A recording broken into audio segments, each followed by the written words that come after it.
poursuivre avec notre formation John pour la création d'un logiciel de gestion commerciale. Depuis la vidéo précédente, nous avons commencé à faire des interfaces utilisateurs et nous avons dans un premier temps créé notre fenêtre modèle avec les fenêtres internes, catégories, articles et autres.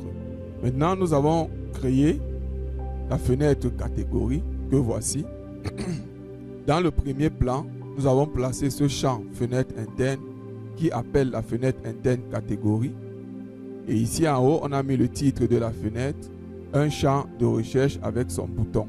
Dans le plan 2, nous avons placé la fiche catalogue, là où on va enregistrer chaque fois les catégories des articles. Donc voilà pour notre travail que nous aurons à faire. Lorsque l'utilisateur ouvre notre fenêtre, elle va s'ouvrir au plan 1. Et lorsqu'il va vouloir ajouter un article, il va cliquer sur le plus pour ajouter un article, ce qui va le rediriger au plan 2. Et au plan 2, il va saisir et il clique sur le bouton enregistrer ici en haut. Lorsque c'est enregistré, on revient au plan 1 et à partir de là, on affiche la catégorie qui vient d'être enregistrée en première ligne. Donc voilà pour le travail que nous avons à faire au niveau de la fenêtre catégorie. Nous avons aussi créé la fenêtre article. Elle a pratiquement le même aspect que la fenêtre catégorie avec un champ fenêtre interne article dans laquelle on appelle la fenêtre interne article. Il y a toujours le champ de recherche, le titre et le bouton plus va nous permettre d'aller au plan 2. Ici au plan 2 où on doit saisir les informations d'un article. Lorsque l'utilisateur pour choisir la catégorie va cliquer sur la zone multiligne catégorie, il sera redirigé au plan 3 pour sélectionner la catégorie. Et là nous avons placé un champ fenêtre interne catégorie avec en appelant la fenêtre interne catégorie pour qu'il sélectionne la catégorie. Et lorsque c'est sélectionné, il va revenir au plan 2 et quand il va enregistrer, il va revenir au plan 1. Voilà pour les fenêtres catégorie et articles. Maintenant, nous allons présenter les divers codes. À l'initialisation, au niveau de la fenêtre catégorie, nous avons initialisé la fenêtre en déclarant des variables globales, indice ligne et GNID catégorie, qui sont des variables que nous avons définies.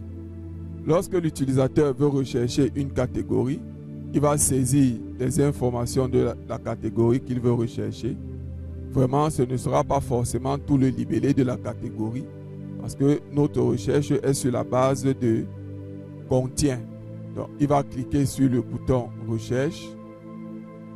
Quand il clique, nous avons défini cette variable qui va prendre les informations qui sont à rechercher et on lance la réouverture de la fenêtre interne catégorie en lui envoyant une recherche. Parce que vous savez que cette fenêtre interne s'initialise avec une variable.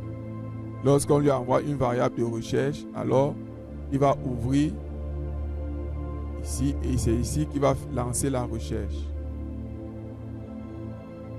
Maintenant, pour ajouter un article, lorsqu'il va cliquer sur le plus, le code du plus, le voici. L'indice de la catégorie, l'identifiant de la catégorie est égal à 0. On va initialiser le champ catégorie et on va lui dire que l'indice de la ligne est égal à -1. Et là, il va exécuter l'ancêtre. L'exécution de l'ancêtre va exécuter cette procédure. Ici, c'est une procédure que nous avons rédigée. PG change plan avec animation pour permettre de faire des animations dans les changements des plans.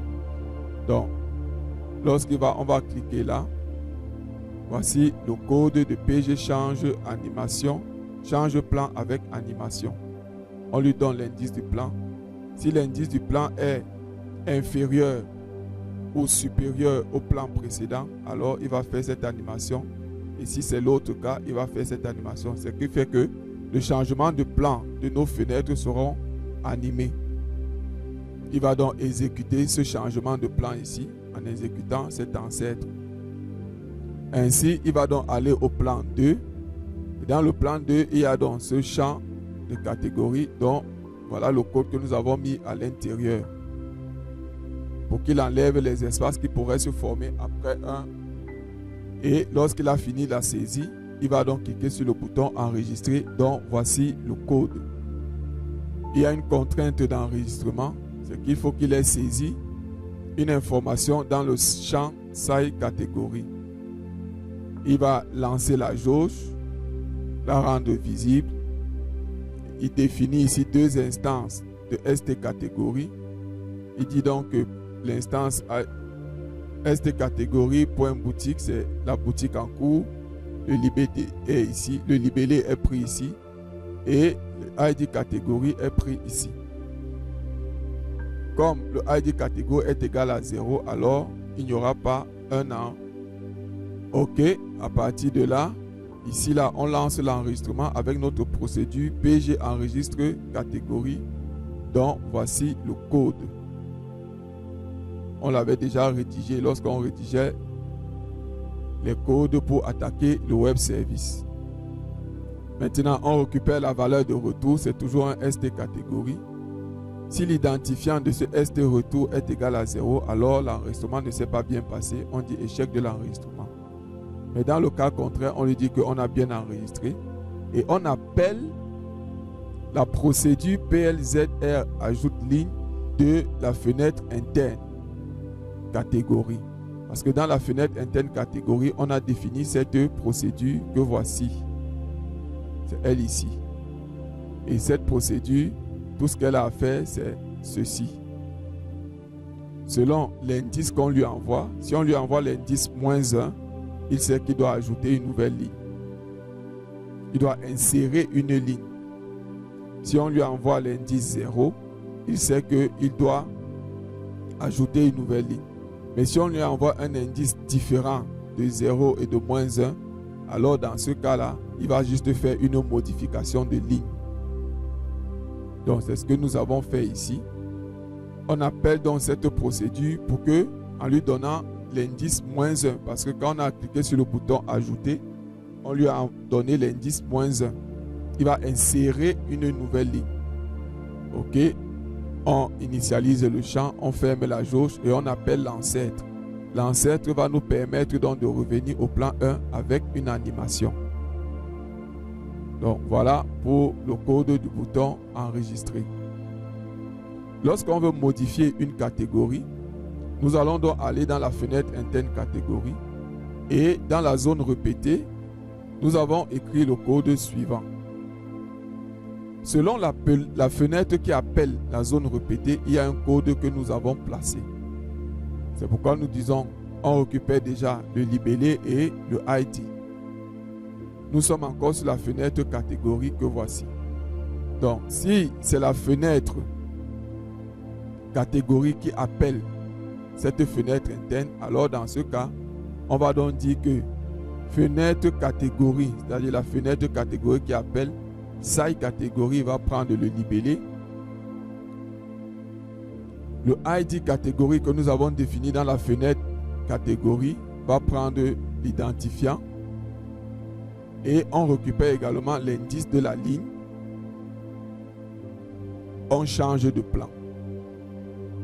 Lorsqu'on va changer de plan, ceci va nous permettre d'arriver au plan 2 en initialisant ce champ avec la valeur du libellé de la catégorie. Et lorsque nous allons faire l'enregistrement, tout se passera bien. Donc ici, nous avons fait un transfert d'informations d'une fenêtre interne vers une fenêtre. Parce que la fenêtre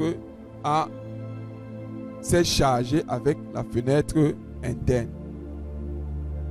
Bien, ici, c'est le code parce que c'est la fenêtre catégorie qui l'appelle. Aussi, à côté de ça, nous avons activé dans notre zone répétée catégorie, ici, le balayage personnalisé. Et ce balayage personnalisé nous permet de supprimer une information. Donc, ce qui fait que lorsque nous arrivons ici, balayage d'une ligne de ZR catégorie, on va déjà, voulez-vous supprimer cette catégorie? Si la réponse est supprimée, alors il va supprimer, il va venir exécuter ce code-ci. Mais si la réponse est ne pas supprimer, alors il va retourner sans rien faire. Maintenant, s'il veut supprimer, il récupère le ID et on appelle la procédure PG supprime catégorie que voici. C'est une procédure que vous connaissez déjà certainement. Ainsi, on supprime dans la base de données ici. Et ici, on supprime la ligne avec la procédure zone répétée supprime. On lui envoie la ligne à supprimer. Et on lui dit que la suppression s'est bien effectuée. Donc ici, c'est dans le balayage d'une ligne de ZR catégorie que nous avons placé ça. Voilà, c'est tout pour la fenêtre catégorie. Maintenant, nous allons aborder la fenêtre article. Dans la fenêtre article, nous avons placé pratiquement les mêmes champs comme je vous ai présenté tout à l'heure. Et le bouton recherche va également faire le même travail que le bouton recherche dans la fenêtre catégorie. Maintenant, lorsqu'on va cliquer sur le plus pour ajouter un nouvel article, il va exécuter ces codes. On récupère l'indice de la ligne. On lance la jauge.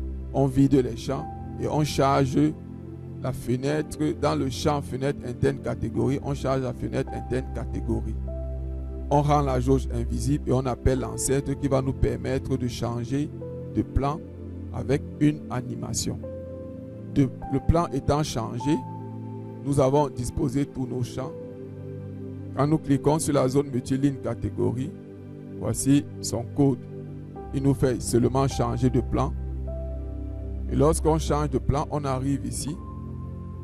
On a chargé la fenêtre interne catégorie. On va cliquer sur une ligne de la zone répétée de la fenêtre interne catégorie. Et là, on sera dans le cas. Où c'est la fenêtre article qui appelle la fenêtre interne catégorie. Et dans ce cas-là, on va donc dire que la zone multiligne, le libellé est égal à ceci. Et l'identifiant de la catégorie, voilà ça.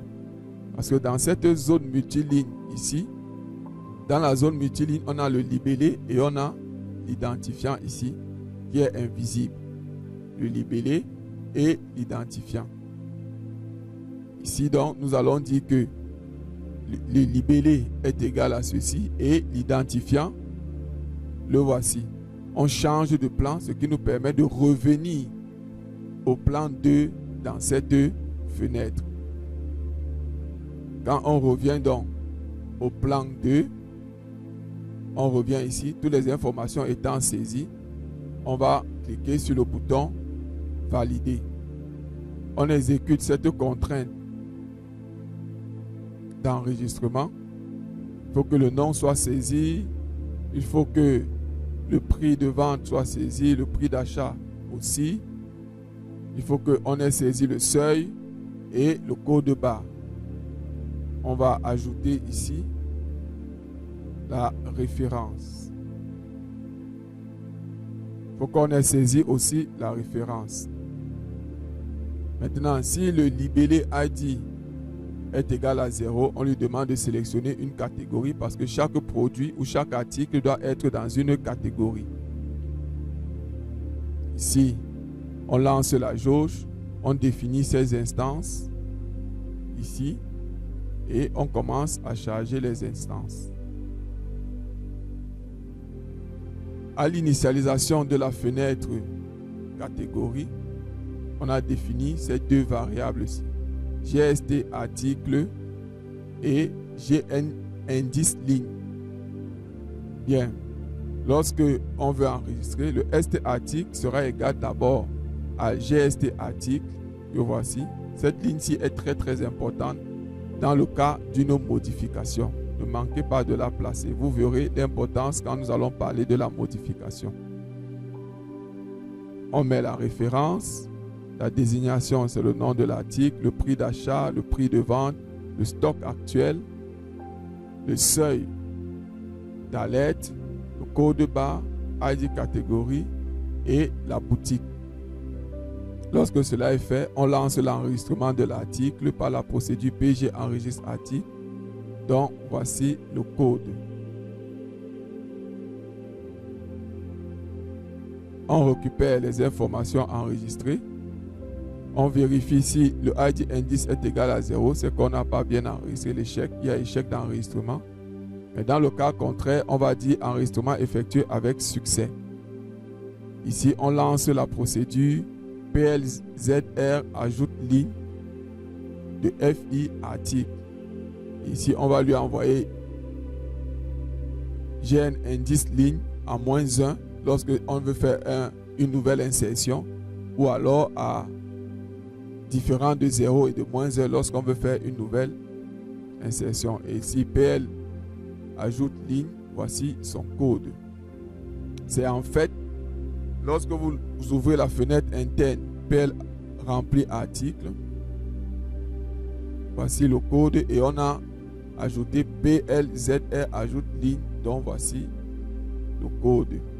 Voilà, il va charger. Lorsqu'on a un indice -1, il va donc dire que c'est égal à 1 et il va insérer une nouvelle ligne. Ça, c'est dans le cadre d'un nouvel enregistrement. Lorsque on est en train de remplir la zone répétée, il va utiliser celui-ci. Et lorsque on a fait une modification, puisque dans la modification, on n'ajoute pas de ligne, il va donc venir faire des modifications sur tout ce que nous avons modifié.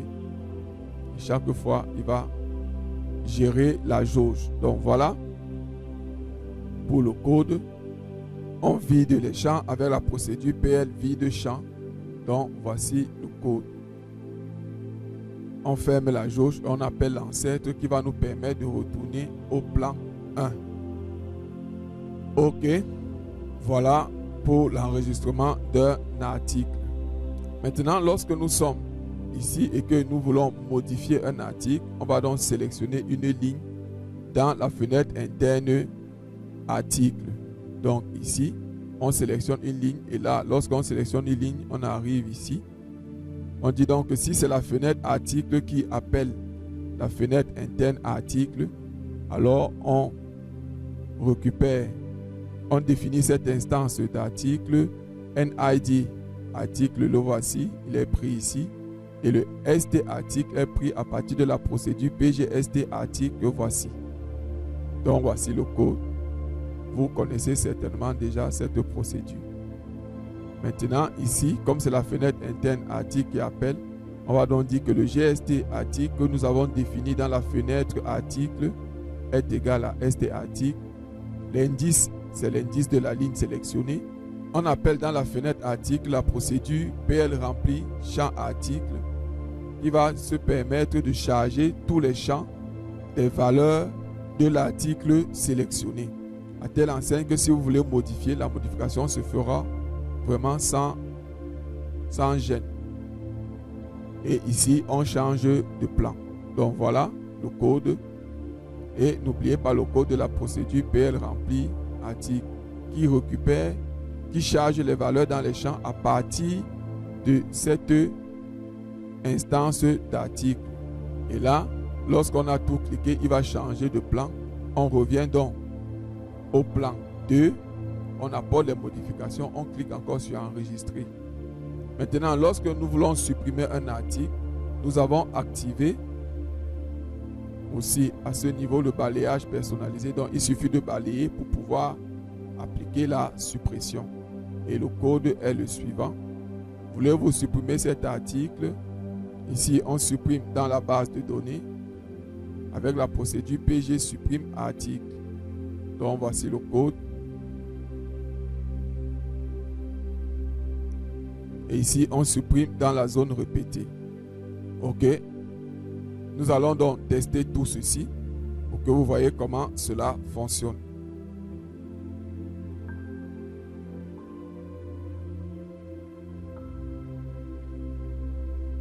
On met le mot de passe, on valide.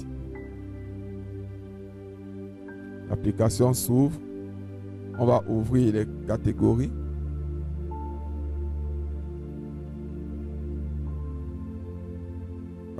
Voilà les catégories. Si je veux ajouter une nouvelle catégorie, je clique ici. Et j'écris chaussures, par exemple. Je valide.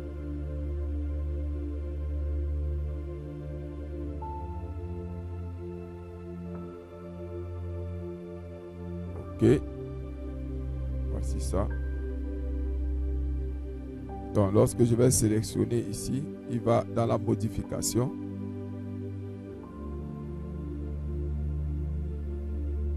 Donc, maintenant, si je recherche une catégorie, je tape juste quelques initiales. OK, voilà.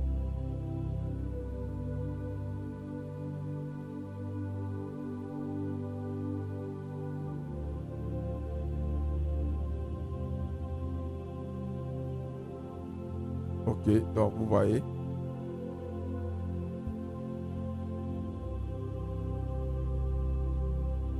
Maintenant, je peux également supprimer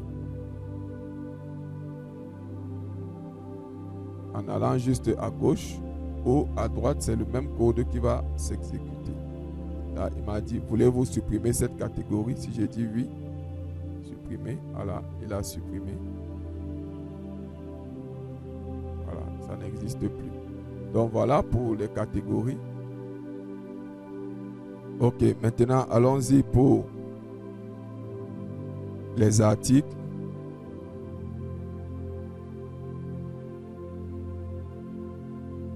OK, voilà. Les articles. Vous allez faire les tests et me revenir parce que ça va fonctionner de la même manière que nous avons vu les catégories. Si je fais ça, je supprime un article. Voilà. Voulez-vous supprimer lorsque je vais cliquer là? Non. Ça revient. Je peux rechercher un article. Donc voilà pour la recherche. Vous pouvez également enregistrer un article. Donner la référence.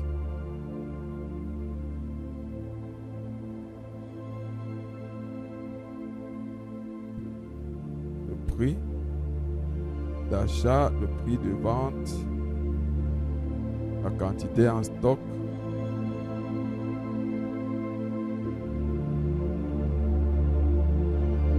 Seuil.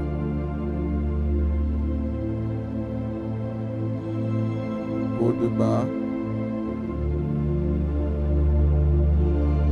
Et sélectionner une catégorie.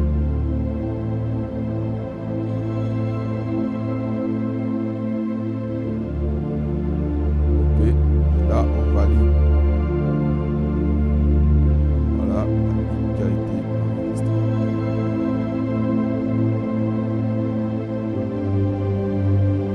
Aussi la supprimer.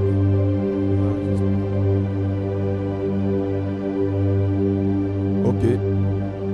Voilà, c'est tout. Merci d'avoir suivi cette vidéo. Ne manquez pas de liker, de commenter et surtout de vous inscrire pour ne rien rater de notre formation.